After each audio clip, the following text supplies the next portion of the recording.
শবে বরাতের রাতে একত্রিত হয়ে রাতভর ইবাদত করা ও পরদিন রোজা রাখা কতটুকু শরীয়ত সম্মত?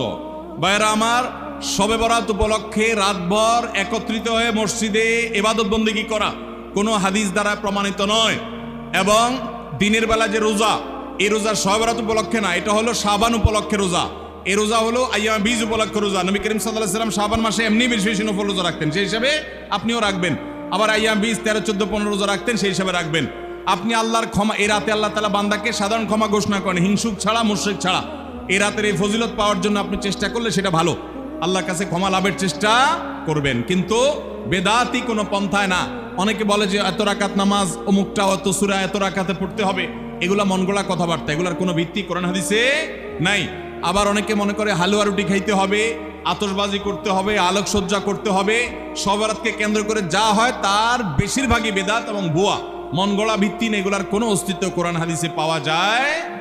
আল্লাহ আমাদের সবাইকে সুন্নাহ মেনে চলার তৌফিক দান করুন।